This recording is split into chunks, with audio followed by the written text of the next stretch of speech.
Today I need you to embrace what comes hard. Today I need you to accept the challenge. Today I need you to fall in love with the process.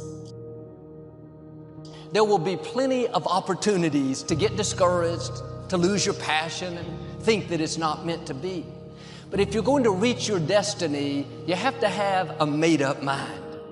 If you give up after the first time, or the 5th time, or the 30th time, what that really means is you didn't want it bad enough.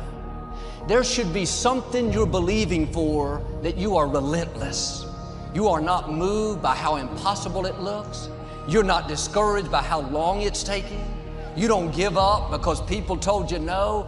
Your attitude is, if I have to believe my whole life, I am not going to stop believing. I am not going to take no for an answer. I'm not going to settle for mediocrity.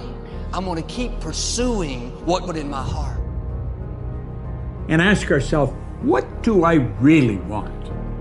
What do I really want? And write it down. Writing causes thinking. Thinking creates an image. And you get these images going, you're building a vision in your mind. It's the visionaries that's changed the world. Think of that. But what keeps that competitive edge, what keeps you on top, is the ability to think and prepare mentally over and over and over again. The body has limitations, the mind does not. We focus so much on what goes on from the neck down that we forget it all starts from here. Everything starts from here. If you're not mentally ready, you're never really physically prepared. And that's where the preparation starts. What would your life be like as you look toward the future if you decided, I'm not going to allow my fears to stop me? And I'm saying to you, whatever you got to do it, because if you don't, life is going to whoop you until you surrender. So when you're young and you make mistakes, don't let them eat you up. Because everybody that done made it, done made them. You got to fail in order to win. Hey, look, man, to understand how to hit the game-winning shot, you got to miss the game-winning shot. You know, you got to be tough because the road to success is always under construction.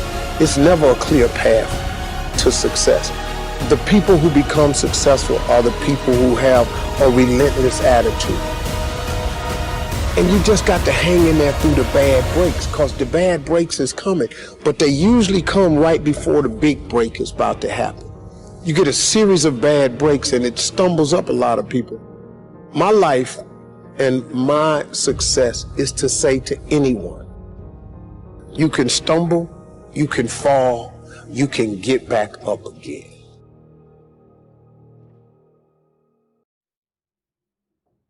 No matter what you face, no matter how bad it is going to be, when there is a challenge,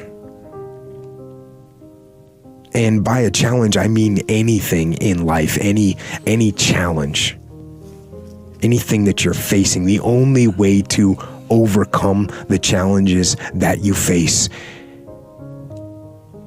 is to start walking.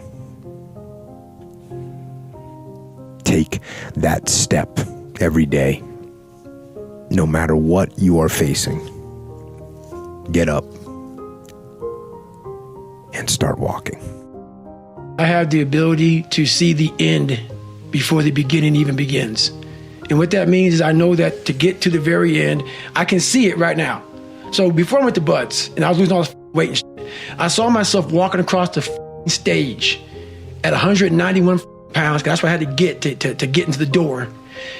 I saw myself 6 months, a year later, whatever it's going to take me to do it, I saw myself walking across that stage, getting that certificate of graduation from Buds.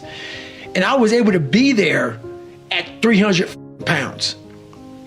And that feeling that I was nowhere near that feeling, I was able to put myself there 1,000,000 times every day. And that feeling of like, my God, that is going to feel amazing. That's what made me suffer. That's what allowed the pain to be real and say, this is worth it. I want to feel for this next 18 months. It took me 18 months to finally become a Navy SEAL, to finally, just get through BUD/S. 18 months. It's 6 months. It took me 18. That's what woke me up every morning was I'm going to put myself through this much pain and suffering for a few seconds. That's all it is. A few seconds of joy. And it's so worth it, man. I said, people don't get it. So I'm able to put myself at the finish line, even though I have no finish line, but at the finish line of an event before I even start the to say, how are you going to feel at the end of this? Visualizing is my biggest tool of life. That's why I've been able to put myself in cold water, put myself in a 100-mile race millions of times before I've done it.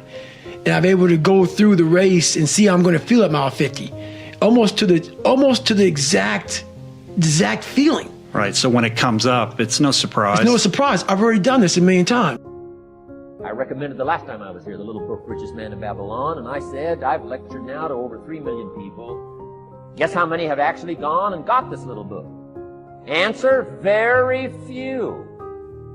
My best guess is 10%. Such an easy thing to do. This little book